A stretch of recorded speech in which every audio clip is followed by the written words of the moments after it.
The general title of these talks that I'm giving here is Mind Over Mind. And I'm going into all the various problems which have to do with the control of the mind.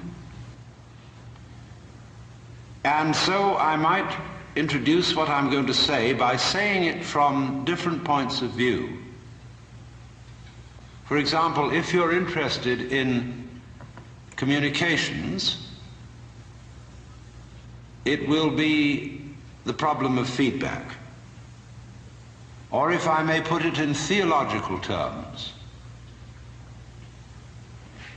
how does man follow the will of God if the will of man is perverse? The theologians say, you cannot do this without having divine grace, or the power to follow the will of God. How then do you get grace?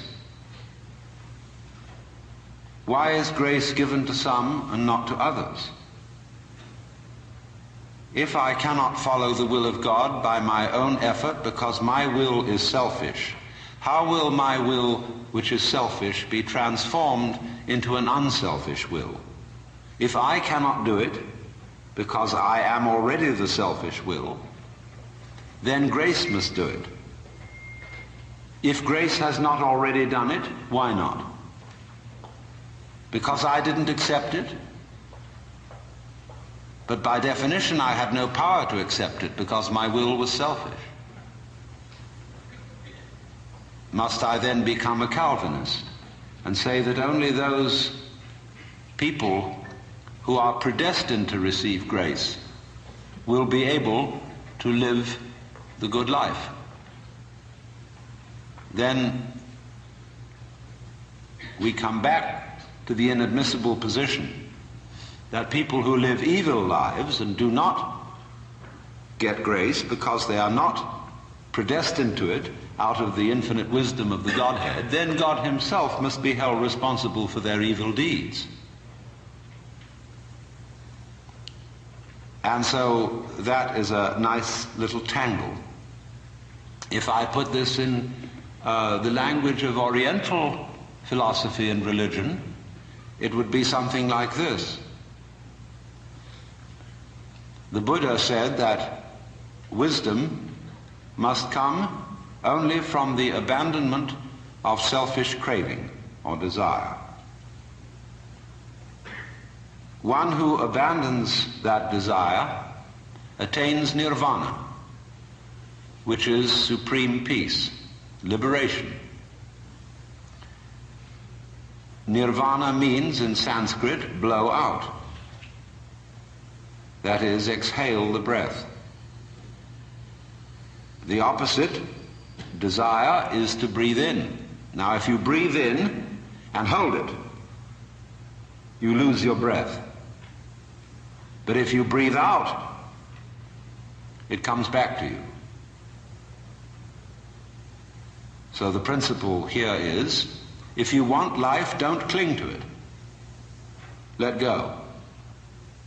But the problem is, if I desire not to desire, is that not already desire? How can I desire not to desire?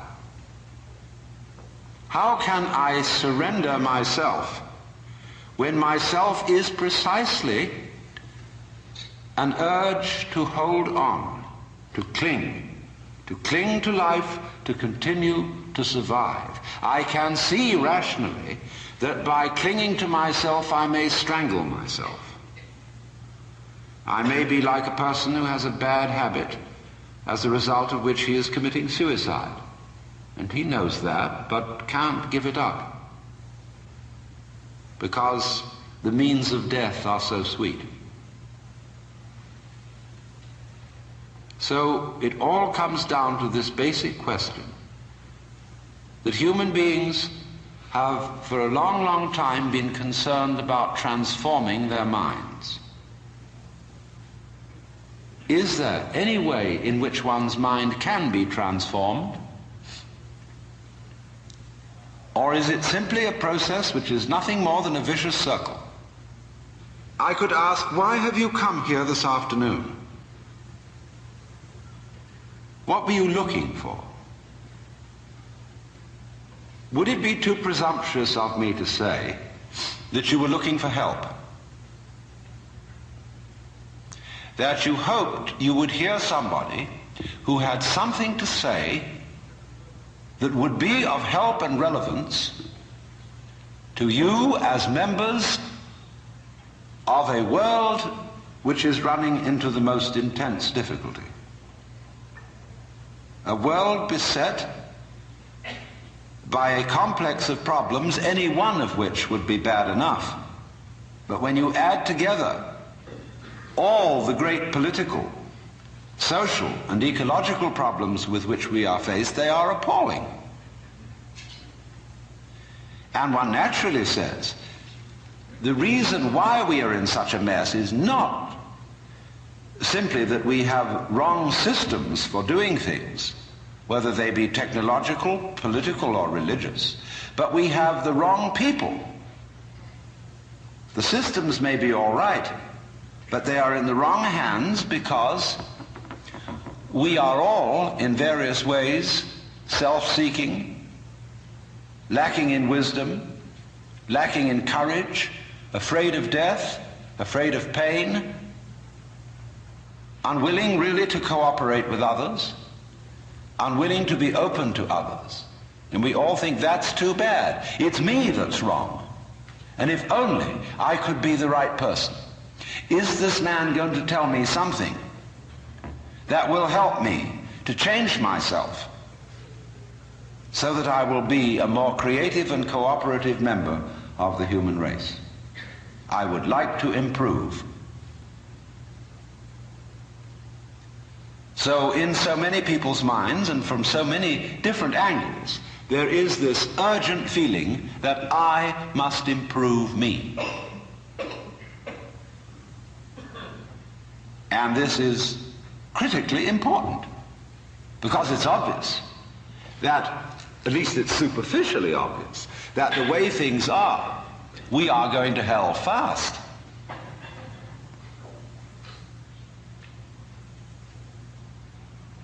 Now, in this question, can I improve me? There is the obvious difficulty that if I am in need of improvement, the person who's going to do the improving is the one who needs to be improved. And there immediately we have a vicious circle. All right, you want grace? Well, ask God, maybe he'll give it to you. And the theologian will tell you, yes, God gives his grace freely. He gives it to all because he loves all. It's here like the air. All you have to do is receive it. Or a more orthodox, a Catholic Christian would say, all you have to do is to be baptized, to take the holy sacrament of the altar, the bread and wine, the body and blood of Christ, and there is the grace right there. And it's given by these simple physical means so that it's very easily and readily available.